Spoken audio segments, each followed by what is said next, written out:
Le rêve lucide, c'est la capacité de pouvoir se réveiller à l'intérieur de son rêve alors que l'on sait que l'on est en train de rêver. Donc c'est comme un état de conscience qui est totalement hybride parce qu'on est simultanément et endormi et dans son rêve. Et endormi dans son lit et réveillé dans son rêve.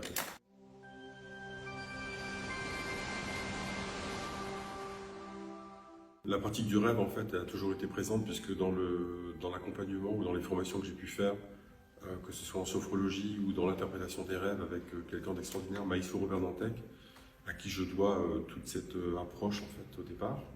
Donc ça fait partie de la pratique de la formation en sophrologie.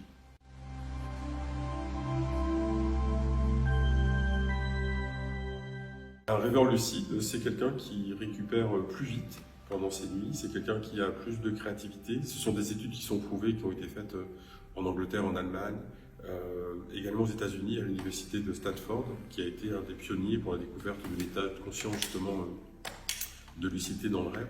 Donc ça, ces approches-là sont très très concrètes dans le quotidien des gens. Il y a des artistes qui, comme Dali par exemple, qui utilisaient le monde des rêves lucides. Des gens comme Tesla, mais il y a aussi des gens qui ont le créateur, le découvreur de la machine à coudre, a eu son inspiration dans un rêve.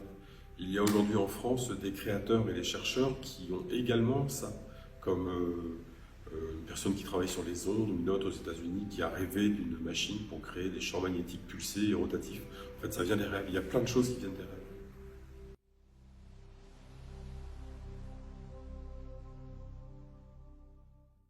L'expérience la plus marquante du rêve lucide, c'était il y a quelques années, lorsque dans un rêve, je me suis réveillé et où j'ai failli me faire lyncher par un groupe de personnes qui étaient sur le marché et qui me forçaient à ouvrir un temple qui s'appelait le temple de l'unité dans mon rêve. Moi, je savais que je ne pouvais pas l'ouvrir, mais pour leur montrer que je ne pouvais pas réussir, en fait, je l'ai fait. Et à l'intérieur de ce temple, qui avait un code particulier sur lequel j'ai travaillé des années, je suis rentré, il y avait une constellation avec de l'énergie, avec une voix qui est sortie du côté droit du rêve, qui m'a indiqué que c'était l'énergie qui animait les guérisseurs philippins.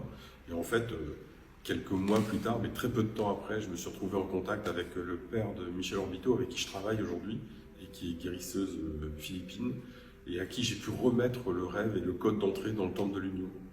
Donc en fait, c'est pour montrer qu'un rêve qui est travaillé, c'est-à-dire qu'on écrit, on travaille dans le sens de ce qui a été informé. Moi, je ne connaissais pas les guérisseurs philippins avant. Ça m'a permis de rentrer aussi dans une autre possibilité de développer des actions dans mon travail, en fait, et pour accompagner les gens et les aider.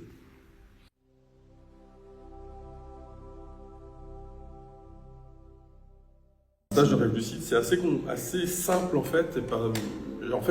Ça peut être simple et très compliqué en fait. Si les gens sont prêts, c'est quelque chose qui est très simple. Si les gens y viennent et qui n'ont pas un peu travaillé leur sujet, ça va être très compliqué. Mais c'est un stage qui s'appelle un stage commando, entre guillemets. C'est-à-dire que pendant 3 jours de nuit, on va de façon intensive pratiquer des techniques qui sont les plus opérantes pour la lucidité dans le rêve.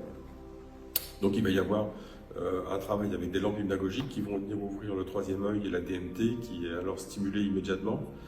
Ça donne accès à des formes, des sensations, des perceptions, des intuitions qui peuvent émerger. C'est un petit peu un état hybride également de conscience, mais là on est éveillé et en même temps le 3e œil est ouvert. Il y a aussi le Qigong, la pratique de la méditation, enfin l'assise silencieuse. Vous avez des pratiques de Qigong, alors des pratiques de Qigong qui m'ont aussi été enseignées dans les rêves. Et que j'ai eu l'occasion de partager avec des groupes internationaux en formation professionnelle avec Charlie Morley, à Londres l'an passé par exemple. Donc il y a quelque chose de très concret dans cette approche de rêve lucide. Et donc les 3 jours de nuit, on commence à 4 h du matin.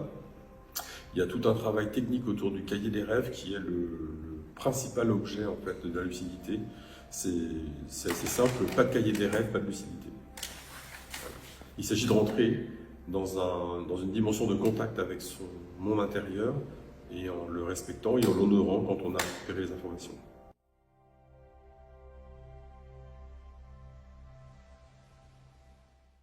Souvent, les gens qui viennent, ce sont des gens qui ont déjà travaillé le sujet des différents états de conscience. Ce sont des gens qui savent qu'il y a d'autres dimensions que le monde visible, mais ils ne veulent pas rentrer dans des choses qui sont un petit peu étranges, ce qui est très bien. Et autrement, c'est bien de chercher sur Internet d'abord ce que c'est, parce qu'il y a de très très bons profs sur Internet, mais rien ne changera par contre le fait de travailler avec quelqu'un qui pratique tous les jours. C'est comme dans les écoles ancestrales ou dans le chamanisme, puisque le rêve lucide vient comme du chamanisme. Il faut quand même quelqu'un qui a un peu ouvert la voie pour pouvoir transmettre, même si les élèves deviennent meilleurs que le prof après, c'est pas grave ça. Mais au moins quelqu'un qui a déjà fait la voie, ça fait avancer quand même grandement les choses. Ça aide surtout.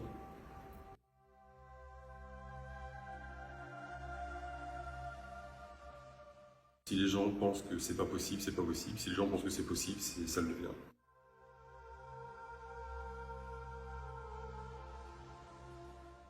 Le rêve lucide, déjà il y a une approche qui est utilisée par exemple dans la vallée aux États-Unis, je ne sais plus comment ça s'appelle, là où est Google, la Silicon Valley.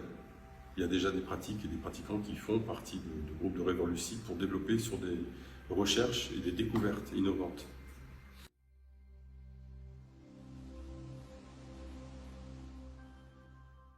De commencer par un cahier des rêves. Un cahier des rêves tout à fait simple, c'est un cahier, un crayon particulier, exclusivement destiné aux rêves, avec date, titre, développement et quelques dessins symboliques qui ramènent au rêve en fait. C'est tout. Pas d'interprétation par contre. L'interprétation peut venir dans un second temps et avec une dimension tout à fait particulière et en sachant que l'interprétation des rêves, depuis le monde du rêve lucide, n'est pas de l'interprétation psychologique ou psychanalytique. Même si à quelques endroits on peut se retrouver, il y a quand même une dimension dans la lucidité qu'un praticien, qu'un thérapeute ou qu'un psychologue ou qu'un psychanalyste n'aura jamais.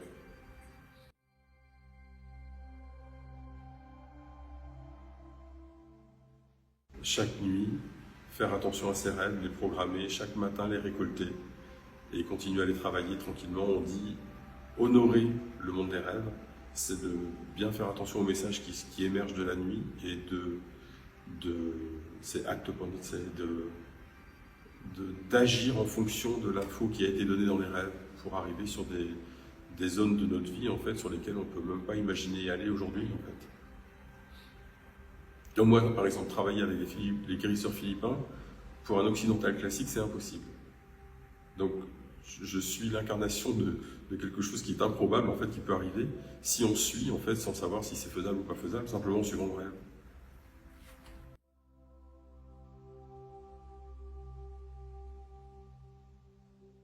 Il y a effectivement quelques précautions, quelqu'un qui aurait des problèmes psychologiques graves et qui serait un petit peu décalé de la réalité, le rêve lucide n'est pas pour lui. Pas de la manière dont je l'amène, peut-être avec un psychologue qui est lui-même rêveur lucide, oui.